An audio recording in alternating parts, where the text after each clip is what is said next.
The American people will decide with their votes how and where this war will be fought, or if it will be fought at all. I've told you how I intend to fight this war. Other candidates will argue for a different course. Democratic candidates for president will argue for the course of cutting our losses and withdrawing from the threat in the vain hope it will not follow us here. I cannot join them in such wishful and very dangerous thinking. John McCain standing his ground on Iraq even as his campaign struggles to survive. We're going to talk about all that here on the Roundtable. Welcome back to George Will, Sam Donaldson, Claire Shipman, and Jay+Carney of Time Magazine. And let's begin with the Iraq debate. Listening to Senator McCain and President Bush this week, George, they said it's a real clear debate. The Democrats and others who want to pull out now say the war's already been lost. Senator McCain, President Bush think it can still be won. Is that the debate? That is the debate, and we're supposed to, everyone's sort of agreed to wait until September. I'm less interested in what happens in September than what's not going to happen in August. They're not going to meet the Iraqi Well, that's parliament. the point, right? Yes, and Tony Snow in the White House says, well, it's very hot in Baghdad. Well, if it's hot and our patrols in full military regalia can patrol their streets, they can jolly well sit in an air-conditioned chamber and legislate. Well, they're not going to, Sam Donaldson. It's pretty clear from listening to Mr. Hadley that he's trying to set expectations, saying, what we hope to come back with in September is a little more progress on the military front, but political progress is a lagging indicator. No, it's not going to happen. I'm sure General Petraeus is a good military man. Military people do not say, well, we can't do it, you know, I'm failing. We'll say there's enough progress, we should continue. The president will say, yeah, of course. Look what he did at his news conference, the president, the other day. He said Congress has no function except to send the money. And the American people, their function only is, if they don't like the war, to sit back and let me prosecute it. Well, I see nothing in the way that the Lugar Amendment and Warner Amendment will do to cause this president to get off the dime. Well, certainly not that one, Claire. And, you know, even if it passes this week, everything is going to on hold until September. I can't tell from listening to those two senators what they're going to do in September. No, it is hard to tell. And I think you're right. September is now going to be a defining moment in this debate. And I'm not sure I agree that it's either we're going to win. The debate is, can we win or should we get out? I think there's a consensus at this point that this war as we know it should be over, but nobody knows what to do next. I think there are people inside the Bush administration who know he's going to have to make a move. We saw hints of that this week, but I think they were worried the more he hints about that, the more high-level defections there are on the Republicans, and he can't set his own agenda. I think he has one more chance before September or on September 15th to do it.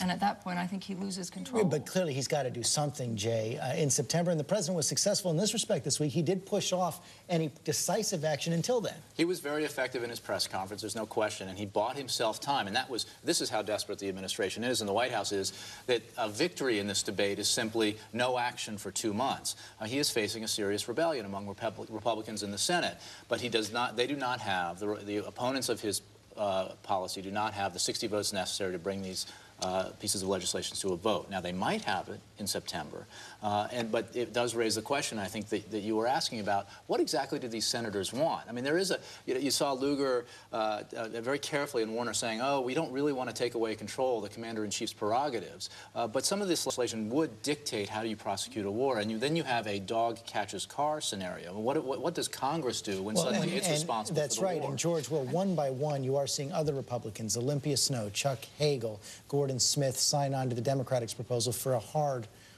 timeline.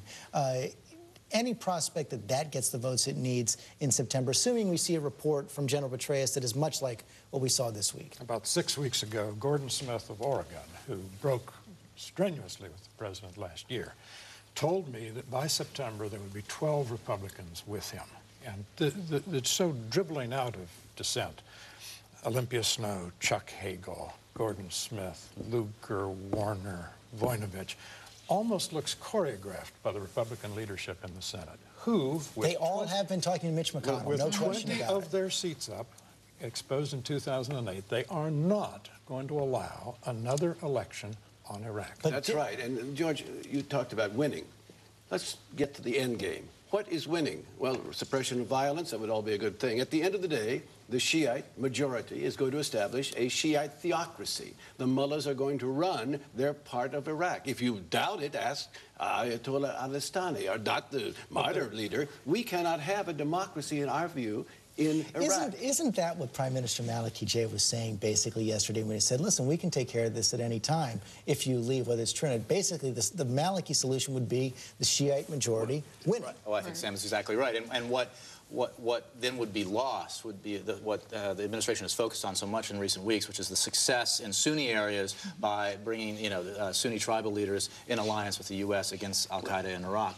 If we leave it to Maliki and the Shiite majority to take over, then those kind of well, we have no choice but to leave it. It's their country, and there's this view that Maliki is an incompetent, something. No, I think he's very competent. He's doing. They don't want to share oil equitably. They don't want to redo the Constitution. So when Americans die for the next several months in Iraq, it is to, at the end of the day, form a Shiite theocracy to make common cause with Iran. Let me bring this back to the politics. George mentioned the Republican politics. I'm going to show the latest AP poll.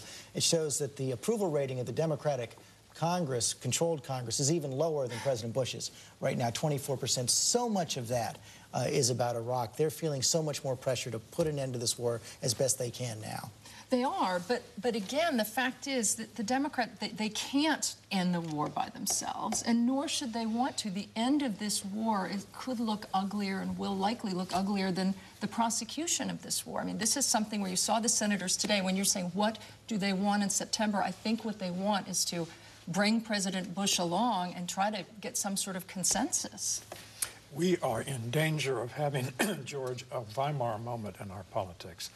German politics was embittered disastrously by the belief that they were on the cusp of victory in 1918 and were stabbed in the back by the civilian leadership who didn't understand Germany's military prowess. There is a constituency in this town that believes we're winning in Iraq, that we have at last figured it out, that the indices of success are there. And if we pull out and have the kind of disastrous consequences, telegenic disastrous consequences we could have, we're going to have people saying, we had it won and threw it away. Well, John McCain blamed the liberal left. He said, I've seen this movie before in the Senate speech this past week. And if President Bush runs out the clock to the 20th of January of 2008, and the next president withdraws expeditiously from Iraq, he'll say, you see, if they had kept the course, we could have won. I don't know if he's